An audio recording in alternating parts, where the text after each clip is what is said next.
आज के इस कार्यक्रम में पोल खोल यात्रा में उपस्थित हरियाणा के बहुत ही दबंग और जमीनी कार्यकर्ता कहूँ, आम जनमानस की आवाज़ उठाने वाले विधायक आदरणीय चौधरी धर्म सिंह छोकर जी हमारे बीच उपस्थित हुए हैं। हमारे अतिथि मैं गुजारिश करूँगा जोरदार तालियों से उनका स्वागत करें। और भाई जिला कांग्रेस कमेटी के अध्यक्ष आदरणीय ओमदत्त यादव साहब मंच पर उपस्थित मेरे साथी रहे, दिल्ली विधानसभा कहूँ, यूथ कांग्रेस कहूँ या राजनीतिक बचपन जिनके साथ सफ़र शुरू किया, भाई सोमेश शौकीन जी यहाँ उपस्थित दिल्ली विधानसभा में मेरे साथी रहे, वरिष्ठ नेता उपाध्यक्ष जयकिशन जी, हमारे मीडिया डिपार्टमेंट के चेयरमैन आदरणीय पूर्व विधायक अनिल भारद्वाज जी, यहाँ मंच पर उपस्थित महिला कांग्रेस की मेरी बहन अमृता धवन जी, दिल्ली कांग्रेस के हमारे सम्मानित वरिष्ठ प्रवक्ता आदरणीय डॉक्टर नरेश साहब, जिला कांग्रेस कमेटी के इसके ऑब्जर्वर हमारे भाई वीरेंद्र शर्मा जी, भाई बलवान यादव साहब, कांग्रेस के हमारे ब्लॉक के अध्यक्ष आदरणीय सतवीर शर्मा जी, बड़ी लंबी लिस्ट है, छूट ना जाए माफ करना।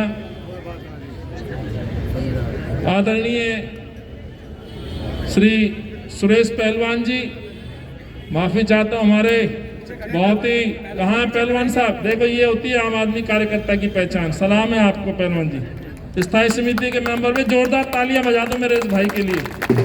भाभी भी आई है, पोस्टर में तो छप रहा फोटो, भाभी ला नहीं रहे आप। अमृता जी नाम ले लो, ऐसे पोस्टर पे नहीं चलेगा काम। फील्ड में उतारा, ये लड़ाई है, लंबी लड़ाई है या नहीं है? लंबी लड़ाई है ना, सबको उतरना है, लड़ना है। यस, तो मैं श्रीमती राज जी, यहाँ उपस्थित नरेश भारद्वाज साहब, जल्दी से कुछ नाम और हैं, राकेश रंजन झा जी, मनीष शर्मा साहब, गुरदीप सेठी जी, कृष्णा झा जी, जावेद जी, अनिल अरोड़ा साहब, ललित, समीम भाई, भाई जसवीर डबास जी, प्रकाश देव साहब, राजवीर त्यागी जी, अरुण सौदे जी, डॉक्टर नीरज साहब, प्रभा धिया जी, सतवीर शर्मा जी, दोबारा नाम आ गया, उज्जवल त्यागी साहब, राजेश यादव को मैं आखिर में नाम लेना चाह रहा हूँ, रुक जाओ भाई, लूंगा मैं। आदरणीय राम प्रसाद वोरा साहब, किशन त्यागी जी, अवधेश तिवारी जी, सतपाल मलिक साहब, प्रदीप गांधी जी, टेकचंद त्यागी साहब, आदरणीय रविंद्र कौर जी, विजय वर्मा जी, युवराज राणा जी, सबरुद्दीन जी, महेश द्विवेदी साहब, जसवीर डबास साहब, मेरे बहुत ही जुझारू साथी राजेश यादव जी, दो युवा चेहरे खड़े हैं, अंकित त्यागी जी साथ में खड़े हैं, ये उभरते हुए साथी। और तीसरा मेरा भतीजा भाई नंद किशोर के साथ हमने राजनीति शुरू की। आज इस मंच पर वो बच्चा भी साथ में, सामने आ जा भाई, उदाहरण दे रहा हूँ, आ गया। ये उदाहरण इसलिए नहीं है कि नंद किशोर जी का बच्चा है, ये उदाहरण इस बात का, कांग्रेस के परिवार के बच्चों को आज आगे आना पड़ेगा, क्योंकि ये जो लड़ाई आसान नहीं है। जिस तरह से ढोंगी, मक्कार या कहूँ रंग बदलने वाले लोग आज पॉलिटिक्स में हैं, उनका मुकाबला यदि शुरू करना तो पहले कांग्रेस के अपने परिवारों से उन बच्चों को निकालना होगा। और जतिन वो एक उभरता हुआ, अंकित त्यागी, भाई राजेश यादव और कितने सैकड़ों ऐसे साथी हैं। एक हमारा सोशल मीडिया टीम का मेरा जिला अध्यक्ष किराड़ी से, वो भी यहाँ पहुंचा है, भाई राजू यादव, मखदूम, समर तिवारी, शौकीन साहब, पार्षद साहब, आप पीछे रह जाते हो दिनेश भाई, क्षमा चाहता हूँ, समय बहुत हो गया। हम तो समझ सकते हैं स्टेज पर जो साथी सामने खड़े हैं और ये सुनने के लिए कि आज का मकसद क्या है, तो उपस्थित में मातृशक्ति, मेरे बुजुर्ग, नौजवान साथी और प्यारे बच्चों को मैं धन्यवाद देता हूँ। और खासतौर से जिला कांग्रेस कमेटी के जितने पदाधिकारी साथीगण हैं, जिन्होंने आज ये कार्यक्रम आयोजित किया और इस कार्यक्रम में मौका दिया आने का। साथियों, कल 14 तारीख है, कल पंडित नेहरू जी का जन्मदिन है, उनकी जयंती है। आदरणीय हमारी प्रिय नेता श्रीमती सोनिया गांधी जी ने निर्णय लिया है, कांग्रेस का एक एक कार्यकर्ता, एक एक नेता, केंद्र में बैठी तानाशाही सरकार और दिल्ली में बैठा एक मक्कार मुख्यमंत्री, जो दिल्ली को 7 साल पहले बड़े सपने दिखा करके सत्ता में ना केवल एक बार बैठा बल्कि 3-3 बार शपथ लेके बैठा। आखिर इस देश की जनता को, दिल्ली को, प्रवासियों को सपने क्या दिखाए? सपने दिखाए कि सबका साथ होगा, सबका विकास होगा। पहले मैं केंद्र के बारे में पूछना चाहता हूं, ये गरीब साथी खड़े हैं, क्या सबके साथ सबका विकास हुआ क्या? मैं अभी धर्म जी से बात कर रहा था, ये जितने पोस्टर दिख रहे हैं ये सच है जीवन का। मैं पूछना चाहता हूं, ये बहुत सारे मेरे कर्मचारी भाई भी आए हुए हैं, क्या कोई सफाई कर्मचारी एमसीडी में पक्का हुआ? भाई आवाज नहीं आ रही, या तो साथ दीजिए हाँ में या ना में। कोई सफाई कर्मचारी पक्का हुआ? मेरी बहनें खड़ी, इनसे पूछता हूं कि दिल्ली में कोई महिला आज सुरक्षित है? सुरक्षा बढ़ी? दिल्ली के जन लोकपाल को लेकर बड़े बड़े दावे और वादे किए गए थे। अन्ना हजारे को लेकर के रामलीला मैदान में बैठा गया था, क्या दिल्ली का जन लोकपाल बना? नहीं बना साथियों। मैं गरीबों से पूछना चाहता हूं, किसी का नया राशन कार्ड बना? कोई राशन कार्ड नहीं बना, नया राशन कार्ड में नाम नहीं जुड़ा। नए राशन कार्ड के साथ छोड़िए साथियों, पुराने राशन कार्ड में कोई 1 किलो राशन नहीं बढ़ा। यही सच्चाई। पुराने जो राशन कार्ड थे आज भी उतने ही राशन कार्ड हैं। 52 लाख लोगों के राशन कार्ड आज पेंडिंग है। 7 साल में अरविंद केजरीवाल कहता है कि दिल्ली का विकास हो गया। जो बातें जय किशन जी ने और मेरे वक्ताओं ने पहले मुझसे पूर्व जो बातें रखी है साथियों, सच है। लेकिन आज जिस तरह की जो डांट, जो फटकार दिल्ली की सरकार और केंद्र की सरकार यानी कि मोदी और जो अरविंद केजरीवाल को जो डांट पड़ी है भारत के सुप्रीम कोर्ट के जस्टिस के द्वारा, डांट किस चीज पे पड़ी है? जो आज दिल्ली का जो माहौल है, जो दिल्ली आज गैस चैंबर बन गई है, आज उस गैस चैंबर को लेकर के कोर्ट ने आज उनको फटकार मारी है और उनसे पूछा है कि आखिर आपने दिल्ली को बना क्या दिया? 7 साल अरविंद को हो गए, 7 साल से ज्यादा लगभग देश के प्रधानमंत्री को हो गए।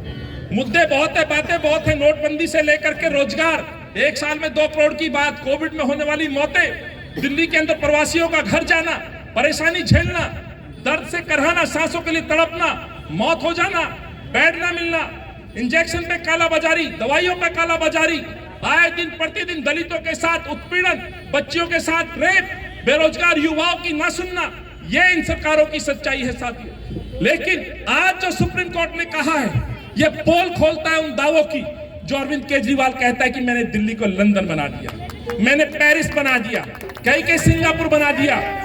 मैं एक इस प्ले कार्ड पे एक स्लोगन देख रहा हूं, आपसे पूछना चाहता हूं, इस भाई के हाथ में ये पोस्टर है, ये हाथ ऊपर कर ले जरा, दो जोर से दिखाए भाई। इस पे लिखा हुआ है दिल्ली लंदन पेरिस बनी क्या? यही पोल खोलने के लिए आज सड़कों पर है हम। दिल्ली लंदन बनी नहीं बनी मुझे नहीं मालूम, लेकिन दिल्ली प्रदूषण की राजधानी नंबर 1 बन गई। आज सांस नहीं ले सकते, बच्चों के दम घुट रहे। मैं डबल मास्क लगा के निकलता हूं, कोई ऐसा आज निवासी नहीं है जो खांस ना रहा हो, जो घर में छुप के बैठ ना रहा हो। लेकिन आज भी कांग्रेसी कार्यकर्ता अपनी जान जोखिम में डालते हुए सड़कों पर है और ये आम लोगों की उस आवाज को उठा रहा है जो सरकार सोई हुई है, गूंगी बहरी बन चुकी है। यही कारण है कि आज सुप्रीम कोर्ट उनको फटकार लगाता है और पूछता है कि दिल्ली आज तक प्रदूषण मुक्त क्यों नहीं हुई? आखिर सरकारें कर क्या रही है?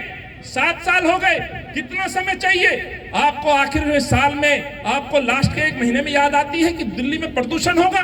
दिखावे के लिए ऑर्डिनल लाते हो, दिखावे के लिए आप प्रदूषण दूर करने के लिए कहीं जगह पानी छिड़काते हो। ये हल नहीं है साथियों।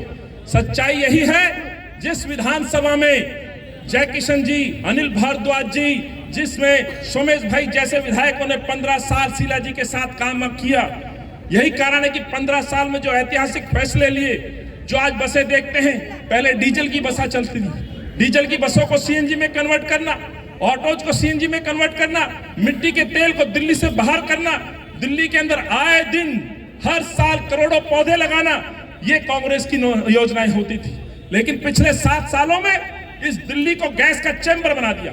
15 साल जो शीला जी ने मेहनत की साथियों, मैं इस मंच से दावे के साथ कहना चाहता हूं, ये कांग्रेस की वो मजबूत नींव थी जो शीला जी ने इस शहर को दी।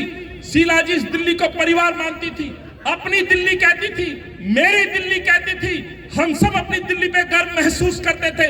आज उस दिल्ली को प्रदूषण में विश्व का सबसे प्रदूषित शहर बनाने का काम इन सरकारों ने किया है। जिस चीज के लिए आज सुप्रीम कोर्ट ने डांट मारी है, 15 साल यदि कांग्रेस ने काम नहीं किया होता तो मैं दावे के साथ कहता हूं साथियों, जो 7 सालों में थोड़ा बहुत जीवन हमने व्यतीत किया है, जो थोड़ी बहुत हवा, स्वच्छ हवा यदि हमें मिल पाई, ये उसी का कारण था। 7 साल में धीरे धीरे अरविंद ने इस दिल्ली को बर्बाद कर दिया। दिल्ली ने लोगों को अपने भरोसे छोड़ दिया, भगवान भरोसे छोड़ दिया। और ये मैं इसलिए कहना चाहता हूं, ये मेरे वर्ड्स नहीं थे। कोविड में होने वाली मौतों के दौरान अरविंद केजरीवाल खुद कहते थे कि दिल्ली के गरीब लोग भगवान भरोसे हैं, रोजगार पे युवा भगवान भरोसे हैं, मेरी मां बहनें सुरक्षा के नाम पर भगवान भरोसे हैं। यही सच है। इसीलिए कांग्रेस अध्यक्षा श्रीमती सोनिया गांधी जी राहुल जी के आदेश अनुसार कांग्रेस का कार्यकर्ता पूरे देश भर में घूम रहा है, इस तरह की सभा कर रहा है, पोल खोल रहा है, जन जागरण कर रहा है। और साथियों, यही उद्देश्य है कांग्रेस का कि जब जब उत्पीड़न बढ़ा है, जब जब इस देश के गरीबों की लड़ाई लड़ने की बात आई है, तो कांग्रेस का कार्यकर्ता सड़कों पर उतरा है। मुझे मालूम है आप लोग 1 बजे से यहाँ बैठे और लगभग 4 बज रहे हैं। ये दर्शाता है आपका समर्पण, आपकी मेहनत कि हम लोग जनता की आवाज उठाने के लिए सड़कों पर हैं। कोविड में लोगों की मदद की, राशन वितरित किया, तब भी मैं आया था, कांग्रेस की रसोई चल रही थी, खाना बांटा जा रहा था त्यागी जी के घर पे, बुढ़ेला गांव के अंदर। क्या आपने किसी संघी को देखा खाना बांटते हुए? ओमदत्त शर्मा जी के यहाँ पहुंचा और कई साथियों के यहाँ मैं पहुंचा जहाँ भोजन बांटा जा रहा था। अनिल भारद्वाज जी के क्षेत्र में गया, लगभग 250 रसोइयां चल रही थी। मैंने किसी संघी को खाना बांटते हुए नहीं देखा, मैंने किसी केजरीवाल के वॉलंटियर को खाना बांटते हुए नहीं देखा। यदि मैंने खाना बांटते हुए देखा तो मेरी इन बहनों ने अपने घर से किचन से बनाते हुए खाना ला करके बांटते हुए मैंने देखा है। और यही कांग्रेस की परंपरा है। अंत में अपनी बात कहते हुए खत्म करूंगा साथियों, हमने अंग्रेजों के समय उनसे लड़ाई लड़ी, हम अंग्रेजों से नहीं घबराए, हम उनसे नहीं डरे। तब भी इस देश की आवाम के लिए, हिंदू मुस्लिम सिख, जो इस देश का आवाम, जो इस देश का नागरिक है, इस देश की एकजुटता के लिए हम लोग काम करते थे, शहादतें देते थे।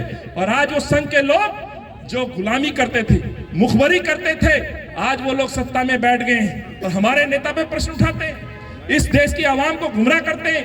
लेकिन आज एक बार फिर वक्त आ गया है, इस दिल्ली को बचाना है, इस देश को बचाना है, इस दिल्ली और देश के भाईचारे को बचाना है। इस देश के अंदर मजदूरों का यदि हक मांगना है, न्याय मांगना है, बेरोजगार युवाओं का हक मांगना है, तो आइए सड़कों पे चलते हैं और जवाब मांगते हैं, पोल खोलते हैं, हक मांगते हैं इन निकम्मी सरकारों को, गूंगी बहरी सरकारों से, अरविंद केजरीवाल से, नरेंद्र मोदी से। और जब जब गरीब की आवाज उठती है तो साथियों, माफ करना, अच्छे से अच्छा सिंहासन डोल जाता है। वो सिंहासन को डोलाना है, हटाना है और नीचे उनको उतार के फेंकना है। यही उद्देश्य है। इन्हीं बातों के साथ मैं अपनी वाणी को विराम दूं। आप सभी का आभार व्यक्त करता हूं। बहुत सारे साथी गणमान्य लोग इस मंच पर है जिनके मैं नाम नहीं ले पाया। बहुत सारे साथी चुनाव लड़े हैं। अमृता की छोटी सिस्टर यहाँ है, आदरणीय हमारे इंटेक के मनोज गुप्ता जी यहाँ खड़े हैं, इंटेक के हमारे चेयरमैन आदरणीय पंकज गर्ग साहब यहाँ मौजूद हैं। दिल्ली विश्वविद्यालय संघ का चुनाव चल रहा है। एक बड़ी लड़ाई है यूनिवर्सिटी की। यूनिवर्सिटीज को प्राइवेटाइजेशन की तरफ धकेला जा रहा है। जिस यूनिवर्सिटी से हम लोग पढ़े हैं, अमृता धवन जैसे, अंकित त्यागी जैसे लोग, हमारे सीनियर अनिल जी भारद्वाज जी जैसे लोग पढ़े हैं, आज उन यूनिवर्सिटीज को भी कहीं ना कहीं बेचने की साजिश की जा रही है। अपने मित्र अडानी अंबानी लोगों को सौंपने की साजिश की जा रही है। इसीलिए मैंने पंकज जी को बुलाया था कि इस पे वो कुछ रोशनी डालेंगे। समय के अभाव के कारण मैं क्षमा चाहता हूं, लेकिन बड़ा गंभीर विषय है हमारी आने वाली जनरेशन के लिए। उस पर भी कांग्रेस पार्टी आंदोलन करेगी। यही कहते अपनी वाणी को विराम देता हूं। ओमदत्त भाई से कहूंगा कि आगे का कार्यक्रम बताएं, यात्रा जिस रूट पे लेके चलना है मैं चलूंगा। 4 किलोमीटर हो, 10 किलोमीटर हो, मैं जनता के बीच जाऊंगा और वो प्रश्न पूछूंगा जो जनता के हैं कि पीने का पानी, योग्य साफ पानी मिला या नहीं मिला, लंदन पेरिस बनी नहीं बनी, ये तमाम क्वेश्चन होंगे जो हम जनता के द्वारा इन सरकारों के कान खोलेंगे। धन्यवाद। जय हिंद।